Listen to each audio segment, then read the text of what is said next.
लोगा तुम ही मत के भोरा, जो पानी पानी मिल गयो त्यों धुर मिला कबीरा। जो मैथिल को सांचा व्यास तुहर मरण होए मगहर पास। मगहर मरे मरे नहीं पावे, अंते मरे तो राम ल जावे। मगहर मरे सो गधा होए, भल प्रतीत राम सुख होए। क्या काशी क्या मगहर उसर जो पे हृदय राम बसे मोरा। जो काशी तन तजे कबीरा, तो राम ही को कौन ने हो रहा। साहब ने कहा, तुम लोग कहते हो कि मैं भोला हूं, लोगा तुम ही मत के भोरा। तुम ये मैथिली पंडित लोग जो बड़े विद्वान बंधु, तुम सब भोले हो। जो पानी पानी मिल गयो त्यों धुर मिला कबीरा। कबीर की दशा तो ऐसी है जैसे पानी में पानी मिल जाए तो उसको अलग नहीं कर सकते। कबीर तो धुर, धुर नाम पक्का, ध्रुव, ध्रुव का अपभ्रंश धुर है। कबीर तो राम में उसी प्रकार मिल गया है कि कबीर को राम से अलग कोई सत्ता नहीं कर सकती। त्यों धुर मिला कबीरा। जो मैथिल को सांचा व्यास तुहर मरण हो मगहर पास। कबीर साहब प्रगल्भ बुद्धि के थे, तुरंत उलट करके पकड़ते थे। वे कहते हैं, अगर तुम मिथिला के सच्चे पंडित हो तो तुम्हारा मरना भी मगहर के पास होना चाहिए। अब लेने के देने हुए। पंडित तो आए थे बताने के लिए, रोकने के लिए कि आप मगहर न जाएं, काशी में मरें। साहब कहते, अगर आप मिथिला के पंडित हैं, सच्चे पंडित हैं, तो आप भी मगहर में मरें। तो पंडितों ने कहा, क्यों? तो साहब ने कहा, मगहर मरे मरे नहीं पावे, अंते मरे तो राम ल जावे। जो मगहर में मरेगा वो मरने नहीं पाएगा, वो तो अमर हो जाएगा। और मगहर छोड़ करके मरेगा वो राम को लज्जित करेगा। पंडितों को दांव मिल गया कि साहब बहुत बढ़िया आप कह रहे हैं, एक ढकोसला आपका एक ढकोसला हमारा। हम कहते काशी में मरे तो मुक्त हो, आप कहते मगहर में मरे सो मुक्त हो।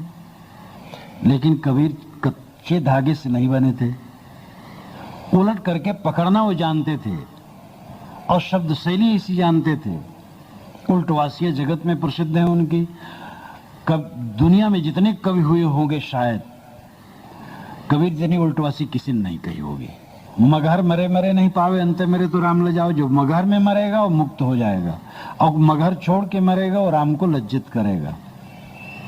पंडितों ने कहा, तो हम लोग काशी के पक्षधर हैं, आप मगहर के पक्षधर हैं, दोनों अंधविश्वासी हैं। साहब ने कहा, मैं वो मगहर को नहीं कहता जो गोरखपुर के पास है।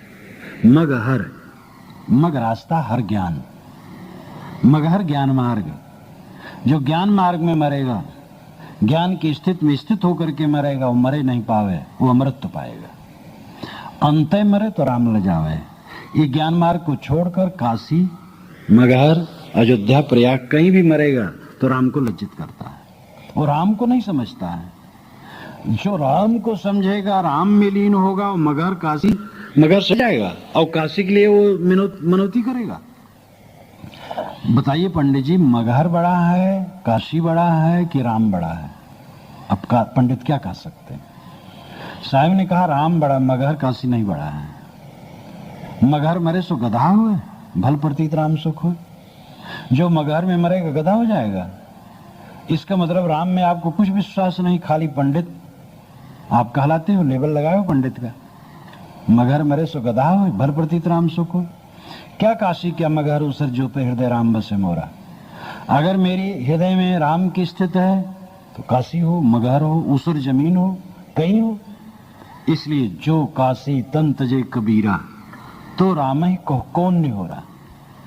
अगर काशी में कबीर शरीर छोड़ करके मुक्ति की कल्पना करता है तो राम भजन का कोई मतलब नहीं। मैं जाता हूं मगहर, देखता हूं मगहर मुझे क्या कर सकता है। और साहब उस बुढ़ौती में चल दिए। वो जमाना नहीं था कि बनारस के स्टेशन पर टिकट कटवा लेते और रिजर्वेशन करवा लेते। और अब तो एयर कंडीशन भी है, करवा करके लेट जाते, मगहर उतर जाते। वो जमाना नहीं था। चल तो नहीं पाए होंगे इस उम्र में, बैलगाड़ी से गए होंगे। इतनी कठिनाई सह करके काशी से मगहर गए इस अंधविश्वास को तोड़ने के लिए। ऐसा कबीर का व्यक्तित्व था, इतना निर्भय। काठमांडू में एक भौतिकवादी विद्वान थे, जीवन भर वे ईश्वर का और आत्मा का सबका खंडन करते रहे। बुढ़ाए, शरीर कमजोर हुआ, डर लगने लगा। तो हो सकता है कुछ हो, तो भयभीत हो गए। फिर पशुपतिनाथ के मंदिर में जाकर के जप करने लगे शिव जी का, क्योंकि उनका जो तर्क था भौतिकवादी था। कबीर का तर्क नकारात्मक नहीं था, सकारात्मक था। ना सो ना, हाँ सो हाँ, जानबूझ करके। पथिक जी ने अभी बताया था कि विवेक और अनुभव जीवन की स्थिति है, और विवेक सारे कूड़े कचड़े को हटा देता है। दोनों उनका था। तो कबीर साहब का विरोध तो पक्का है हुआ था, लेकिन वो जीवन के आरंभ में हुआ था। और ये पता चलता है कि कोई 25-30 बरस तक ये धीरे धीरे चलते चलते खत्म हुआ था। फिर तो सर्वत्र उनकी प्रशंसा और इतनी भीड़ होती थी जहां वो रहते थे। देश के लोग और विदेश के लोग भी, जो आसपास के देश हैं, संत और भक्त और सज्जन आते रहते थे। वैष्णव उनको घेरे रहते थे, फटकारते थे सबको, और सब उनको प्यार करते थे, क्योंकि उनका फटकारना निष्पक्ष था। वो एकता पर लाने के लिए फटकारते थे। अब कोई कहता है कि हमारे मत से ही मोक्ष होगा और हमारे मत में जो नहीं आएगा उसका नरक होगा। साहब इसको बिल्कुल नहीं मानते हैं। सारे मत मनुष्य के बनाए हैं, और सारी किताबें मनुष्य की बनाई हैं, और सारे महापुरुष केवल मनुष्य हैं। अवतारवाद, पैगंबरवाद, अतिशयोक्ति। हमराज ने यहाँ देखो प्रश्न भी डाला। उनकी बातें बड़ी विदग्धात्मक, चटपटी रहती हैं। ये भावुक कबीर बीजक में अवतारवाद का घोर खंडन किए हैं, और प्रपंच, सारे प्रपंचों का खंडन किए। लेकिन कबीर को लाखों लाखों लोग, करोड़ों लोग अवतार मानने की तैयार ही नहीं है, उस पर एकदम जमे हैं। मुझे लाखों लोग मुझसे इसलिए दुखी हैं कि मैं अवतार नहीं मानता हूं, कबीर को मनुष्य मानता हूं। और जो दुखी हैं वो भी फिर हमारी बातों को मानते हैं, लेकिन दुखी रहते हैं। कुछ लोग तो सामने आ जाते हैं, साहब आप जैसे विद्वान, आप जैसे प्रसिद्ध, कह देते, लिख देते कि कबीर साहब अवतार हैं। मैंने कहा कि न कह सकता हूं न लिख सकता हूं। कबीर साहब ने स्वयं इसका खंडन किया। अवतारवाद, पैगंबरवाद मनुष्य को जड़ बनाता है, और ये तथ्य नहीं। उत्तारवाद की प्रतिक्रिया में अवतारवाद की कल्पना हिंदू समाज में हुई है। पुराणों में अवतारवाद की बात आई, वेदों में अवतारवाद नहीं, उपनिषदों में नहीं, समस्त ब्राह्मण आर्य ग्रंथों में नहीं, 6 शास्त्रों में नहीं। बौद्धों, जैनों ने महावीर स्वामी और महात्मा बुद्ध को उत्तारवाद के सिद्धांत में माना। उत्तार नाम नीचे से ऊपर उठना।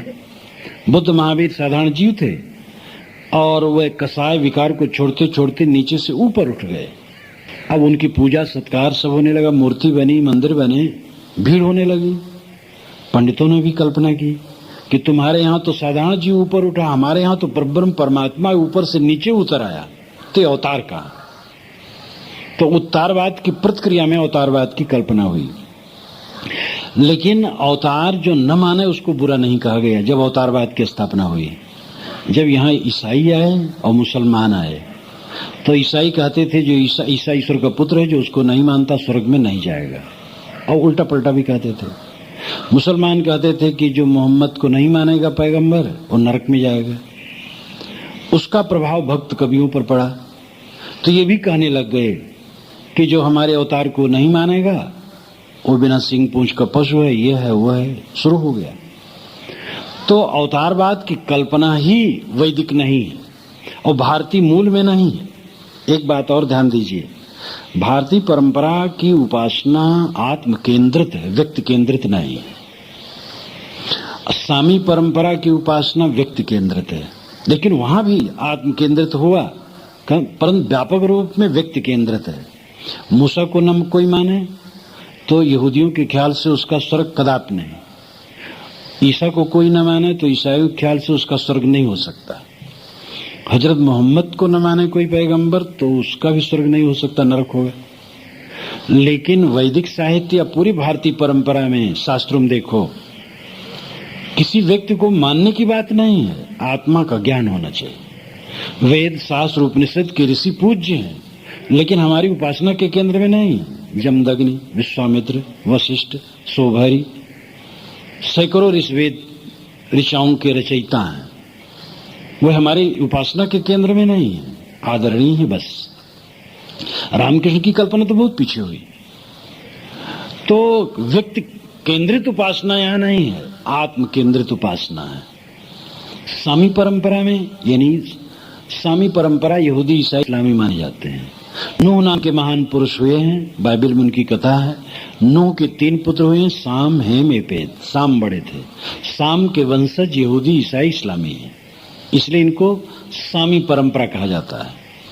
वहां व्यक्ति केंद्रित उपासना है, लेकिन उसमें भी सूफी संत आगे बढ़े, आत्म केंद्रित हुआ। परंतु भारतीय परंपरा तो पूर्ण आत्म केंद्रित है उपासना उसकी। ये तो पीछे उत्तारवाद की प्रतिक्रिया में जो अवतारवाद आया और मुसलमानों ईसाइयों के प्रभाव से अवतार न मानने वालों को उल्टा पलटा शब्द कहा जाने लगा, तब से ये ज्यादा जड़दार हो गया। तो अवतारवाद काल्पनिक है, पैगंबरवाद काल्पनिक है। कोई महापुरुष आकाश से आया है, ये एक दंभ है और अपने मत को प्रचारित करने का झूठा विश्वास है, और इससे हिंसा पैदा होती है। क्योंकि जहां अगर हम कबीर साहब को जो अवतार मानते हैं, कबीर साहब को वे मानते हैं जब तक कोई कबीरपंथी नहीं होगा उसका मोक्ष नहीं होगा, कबीर साहब की शरण में जाना पड़ेगा। ये बिल्कुल गलत बात है, कबीर साहब कभी ऐसा सोचे भी नहीं होंगे। अवतार जहां मान लो, पैगंबर मान लो, फिर उसको छोड़ के कल्याण किसी को हो ही नहीं सकता है। कितनी बड़ी हिंसा है। श्रद्धा बड़ी काम की चीज है, लेकिन अधिक श्रद्धा हिंसा पैदा करती है। अगर आदमी श्रद्धाल नहीं है तो बिखरा हुआ है, और अधिक श्रद्धावान है तो हिंसकी है। कबीर साहब में हम इतनी श्रद्धा कर लें कि भगवान राम, कृष्ण, विष्णु, शिव, हजरत मोहम्मद, संत ईसा, महात्मा बुद्ध, महावीर, जरथुस, कन्फ्यूशियस, इन महापुरुषों को समझ ही न सकें तो ये हिंसा हुई। अवतारवाद, पैगंबरवाद जब आएगा तो निश्चित है हमारा मन हिंसा से भर जाएगा और हम संकुचित और कट हो जाएंगे। इसलिए अवतारवाद, पैगंबरवाद बिल्कुल काल्पनिक है और इस पर विचार करना चाहिए। जो न समझ पाए फिर विचार करें। आश्चर्य है कबीर साहब जिसका खंडन किए, कबीर साहब को अवतार मान करके करोड़ों लोग पूज रहे हैं। ये दुर्भाग्य, सौभाग्य नहीं। सच्चा ज्ञान हो, 10 लोग सुने ज्ञान कोई हर्ज नहीं, 4 लोग सुने, 1 कोई सुने, सच्चा ज्ञान हो। झूठ मिला करके ज्ञान ज्ञान नहीं, अज्ञान है। तो हमराज जी ने कहा कि कोई आया था और कहा वो तो कबीर ही के अवतार हैं। महा झूठ बात। और भक्ति भावना, ये भक्ति भावना पागलपन है। कलकत्ता में इसी प्रकार प्रवचन में एक भीड़ में एक व्यक्ति ने बहुत भावुक हो गया, न्यू कबीर। मैंने कहा चुप रहो, बेकार का बकवास करते हो। तो ऐसी कल्पना लोग करने लगते हैं। हम तो कबीर के या सभी संतों के दास हैं, और ये कल्पना हमराज जी ने भी कहा कि भाई ऐसा तो नहीं कि आपके जाने के बाद शुरू हो जाए सब करना। जहां तक कबीर पंथ में जिस शाखा में मैं हूं, पारक सिद्धांत कहलाता है, इसमें इसकी गुंजाइश नहीं। पूरे ग्रंथ ठोस है और इसकी विचार सरणी ठोस है, इसलिए इसकी गुंजाइश नहीं है। अब जहां गुंजाइश ना हो, गुंजाइश बना ले तो हम क्या करेंगे। लेकिन हम मनुष्य हैं, दूसरे मनुष्य, मनुष्य प्रेम करें। साहब की बात थी कि पहली बात तो समता, और अंत में शांति। ये 2 का उपदेश उन्होंने मुख्य रूप में दिया। सभी संत यही देते हैं, समता और शांति की। समता उनकी एक विशेष रूप में है। जैसे जाति भावना, सांप्रदायिक भावना, इसमें हम संकुचित हो जाते हैं। जाति तो पैदा होने का अर्थ होता है, मानव की पैदाइश एक है, मानव की जाति एक है। कबीर साहब ये छटपटाहट थी उनको कि मानव की दृष्टि से मानव समझे, मानव को मानव की दृष्टि से ही मानव समझे, ब्राह्मण क्षत्रिय वैश्य शूद्र की दृष्टि से नहीं। हमारे यहाँ जब वर्ण व्यवस्था नहीं थी, समता थी, साम्यवाद था। वेदों में साम्यवाद है। साम्यवाद के अतिरिक्त वेदों में कहीं मैंने नहीं पढ़ा कि कोई अछूत है। अछूतत्व की कहीं चर्चा ही नहीं है। समानी प्रभास सहो वर्ण भागा, हमारी पौशाला एक हो, हम एक साथ भोजन लें, ये अथर्ववेद में लिखा है। वर्ण व्यवस्था हुई तो काम का बंटवारा था, छूत नहीं थी, अंतरजातीय शादी होती। मनुस्मृत तक में अंतरजातीय शादी का विधान है, और पहले तो है ही है। यहां तक राक्षस, गंधर्व, किन्नर, दैत्य, दानव, आर्य सभी आपस में शादी करते थे। यही क्षेत्र है झूसी, जिसको प्रतिष्ठानपुर कहते हैं। राजा जजात सूर्यवंशी, उनकी राजधानी यही थी। काशी इत्यादि सब इसी में आता था। उनकी पत्नी शर्मिष्ठा थी, विश्वरवा दैत्य की पुत्री। विश्वरवा दैत्य की पुत्री थी शर्मिष्ठा। राजा जजात सूर्यवंशी से उनकी शादी थी। इंद्र देवताओं का राजा था और उनकी पत्नी शची पुलोम दानों की कन्या थी।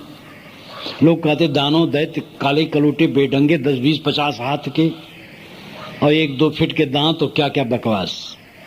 वो सब मनुष्य थे। पुलोम दानों की कन्या शची इतनी सुंदरी थी कि इंद्र ने उससे शादी की। आपस में शादी विवाह होता था, छूत नहीं थी, कुछ नहीं था।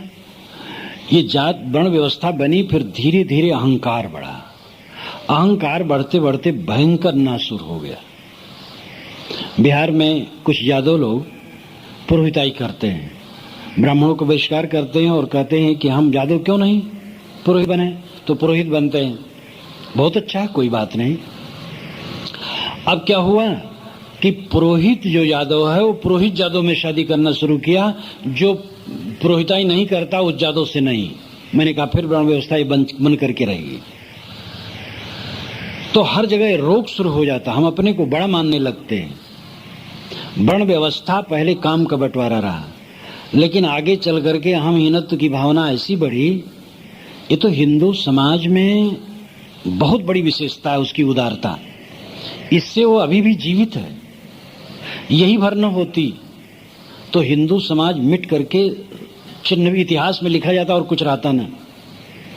वर्ण व्यवस्था के कुचक्र ने हिंदू समाज को जितना धक्का दिया है, हिंदू समाज की उदारता ने उसको बचाया है। दूसरी तरफ की उदारता, विचारों की उदारता, सामाजिकता की कटुता, लेकिन विचारों की उदारता, और भी कुछ गुण हैं जिससे हिंदू समाज आज तक सुरक्षित है, छत विछत होकर के भी।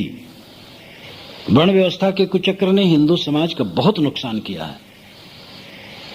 गांधी जी ने कहा था किसी को अछूत मानना अपराध है। मैं कहता हूं किसी को अछूत मानना पाप है, अपराध नहीं है, पाप है। छूत का आधार होता है आचार। अशुद्ध है तो अछूत है, और अशुद्ध नहीं तो अछूत कैसे है?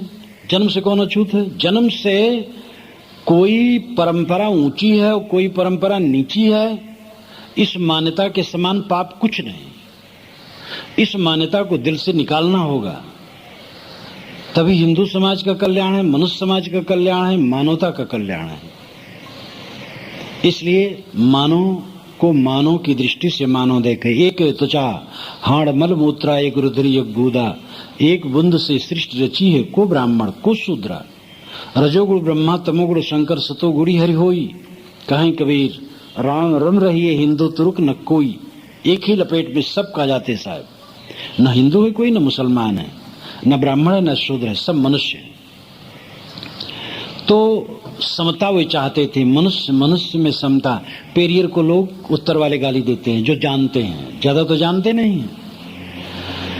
पेरियर रामास्वामी का नाम लोग पढ़े लिखे जानते हैं। उन्होंने रामायण भी एक लिखी, आलोचनात्मक है और कटु आलोचनात्मक है। लेकिन पूरब पश्चिम उत्तर दक्षिण भारत के किसी कोने और विश्व के किसी कोने के हिंदू ये समझना चाहिए पेरियर ने ऐसा क्यों कहा। उन्होंने कहा अपने नियम में कि दुनिया में ब्राह्मण न हो। मैं जब पढ़ा तो हंसने लगा। ये उनका भाव नहीं था कि मार डालो ब्राह्मण को, वो अहिंसकी थे, दयालु थे। पहले तो साधु हो गए थे। मैंने उनका जीवन लिखा है, पारक प्रकाश में अब आएगा, थोड़ा संक्षिप्त में लिखा, लेकिन काम्बर का पूरा लिखा। और मेहनती थे, धनी थे, मेहनत करके उन्होंने धन कमाया था और गरीबों की सेवा में लगाया था। एक पुत्री उनको पहले हुई थी और मर के खत्म हो गई, फिर नहीं हुआ जीवन भर। सारा धन उन्होंने समाज की सेवा में लगाया और जहां कहीं बात आती थी वो कूद पड़ते थे। स्वभाव से खर थे, कट कह देते थे, लेकिन दयालु थे। एक बार की बात है, ट्रेन में जा रहे थे, एक ब्राह्मण, बूढ़ा ब्राह्मण बैठा था, पेरियर बैठे थे, वो पेरियर का एक शिष्य बैठा था व्यक्ति। तो वो व्यक्ति ब्राह्मण से नोक झोंक करने लगा और ज्यादा कट कहने लगा। तो पेरियर ने कहा कि देखो, युक्ति से, तर्क से समझाओ, अभद्र शब्द न कहो।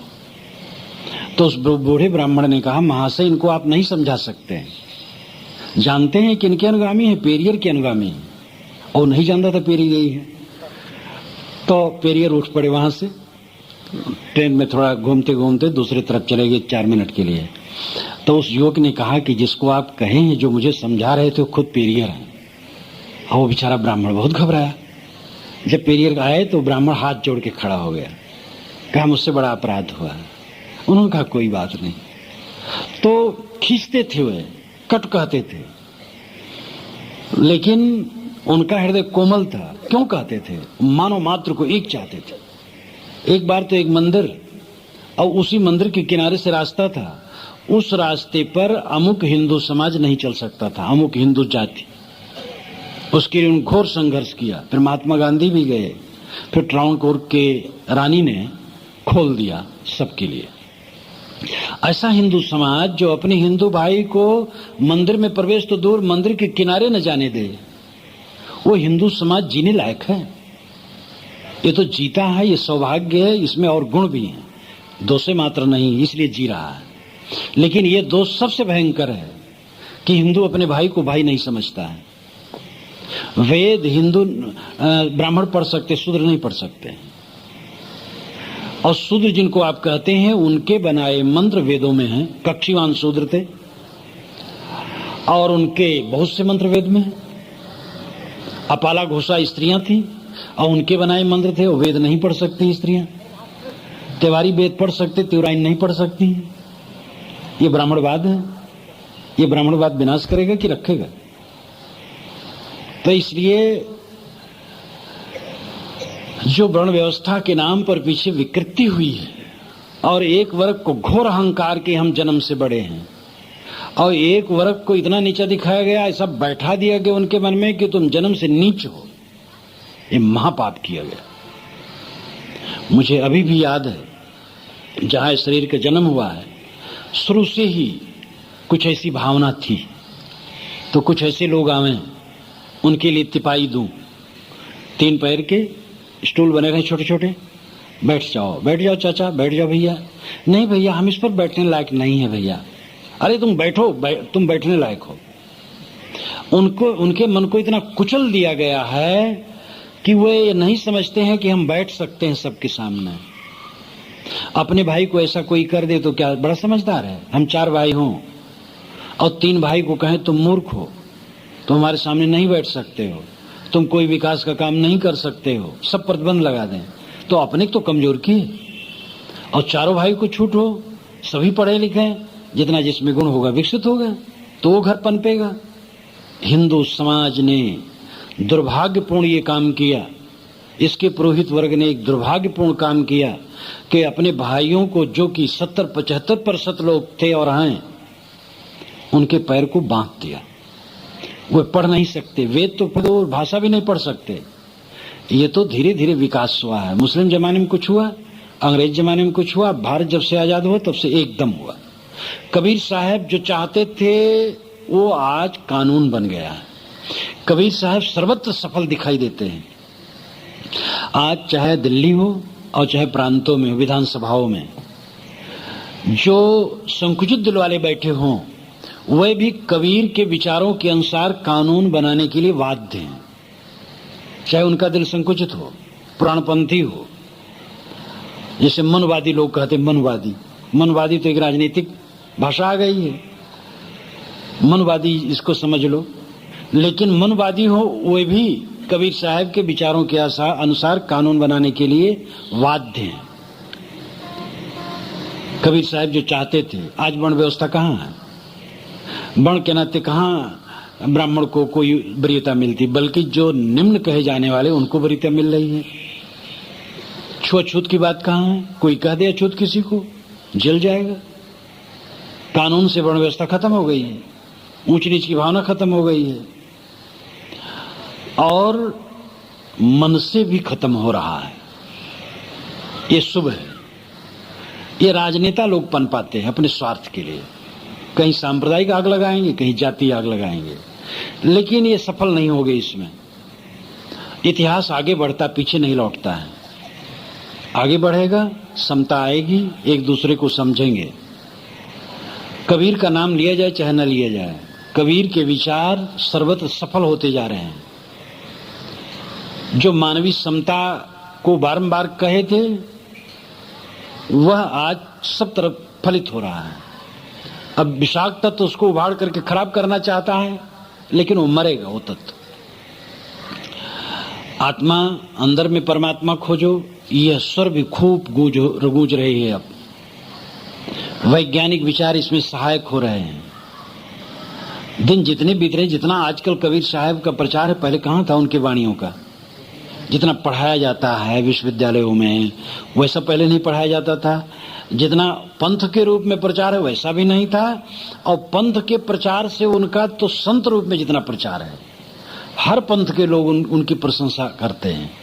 और हर कोई ये कहता, भाई कबीर को लाओ, कबीर के विचारों की जरूरत है। इतना पहले कहाँ था?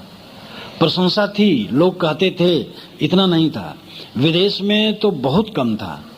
आज से कोई 60-70 वर्ष पूर्व कुछ विचार फैले थे। गीतांजलि टैगोर जी ने लिखा था कबीर साहब की वाणियों के आशय पर, 17 में छपा था। फिर उन्होंने 100 पोएम्स ऑफ कबीर लिखा था, 100 पदों का कबीर साहब का अनुवाद इंग्लिश में, और अंडरहिल ने उसकी लंबी भूमिका लिखी, इंग्लैंड से छपा। फिर दुनिया के विविध भाषाओं में उसका अनुवाद हुआ। फिर थोड़ा थोड़ा और बढ़ा, इधर करीब 2 दशकों 3 दशकों से जो प्रचार बढ़ रहा है, बहुत बढ़ रहा है। हर वर्ष विविध भाषाओं में कबीर साहब पर लिखा जा रहा है। दिन जितना बढ़ेगा, कबीर के विचार बढ़ेंगे। कबीर के विचार नहीं है, सत्ता के विचार हैं। जो सत्य था उसको कबीर ने कहा है। वो कबीर से जोड़े कोई जरूरत नहीं, कबीर का नाम भी न लीजिए, कोई हर्ज नहीं, लेकिन जो सत्य है उसको स्वीकारा। आज हर जगह कहां कोई कबीर कह करके तब कहता छुआछूत न मानो, और छुआछूत एकदम खत्म होती जा रही। कबीर कह करके हर जगह तो कोई नहीं कहते आत्मा में परमात्मा खोजो, लेकिन हर जगह ये ध्वनि खूब, पहले इतना नहीं है। मैं तो जब साधु मार्ग में आया हूं तब देखता हूं, 53 में मैं आया हूं, और 10-15 वर्षों तक जैसा था, लोग लाठी ले लेकर के आते थे सत्संग सुनने, और तो लाठी लेना तो आदत थी अयोध्या क्षेत्र में। तो लोग आए तो कहें कि महाराज कैसे नहीं ये देवी देवता, कैसे नहीं ये, अब बात हो तो फिर सब कहें बात ठीक कहते हैं महाराज। अब कहीं जाता कोई पूछते नहीं देवी देवता को। अब कोई आता, महाराज मन कैसे शांत हो। खैर भगवान तो बाहर कहाँ मिलेगा, वो तो अंदर में है, वही लोग कहने लगते हैं। अभी मेरे अपने जीवन में ही मैं अनुभव देखता हूं, 53 में आया हूं, ये 97 चल रहा है, 96, इतने दौरान में इतना अंतर आया है कि घोर अंतर आया है। इसमें विज्ञान सहायक हो रहा है, अध्ययन सहायक। इतने विश्वविद्यालय कहाँ थे पहले, इतनी पढ़ाई लिखाई कहाँ थी। जो लोग निराशावाद हैं आज सब खराब हो रहा है, ऐसी बात नहीं। कुछ खराबियां हैं, कुछ अच्छाइयां हैं। ये जो भोग बढ़ रहा है, अर्थ बढ़ रहा है, अर्थ पर संयम धर्म का नहीं है, इसलिए खराब हो रहा है। मानसिक पागलपन बढ़ रहा है। घर में हमारे शरीर, गांव में हमारे शरीर का जन्म हुआ है। और मैं देखा हूं अंग्रेज गवर्नमेंट के जमाने में श्रावण भादों में गरीब तबके में भूखमरी पड़ती थी। 3-3, 4-4 दिन चूल्हा नहीं चलता था, इतना कष्टकर होता था। आज वो नहीं है। लेकिन मैंने एक भी व्यक्ति को नहीं सुना कि कोई फांसी लगा लिया, कुएं कूद गया, जहर खा लिया।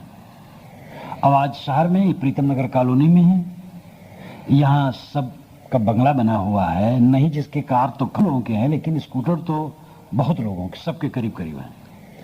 और टेलीविजन है, खाते पीते हैं, चाय में दूध भी लेते हैं और खाते पीते सब कुछ है, यही आत्महत्याएं होती रहती हैं। तो ये भोगवाद बढ़ेगा, आत्महत्याएं बढ़ेंगी, चरित्रहीनता बढ़ेगी, मन का पागलपन बढ़ेगा, अशांति बढ़ेगी। इसी के लिए साधना की जरूरत है।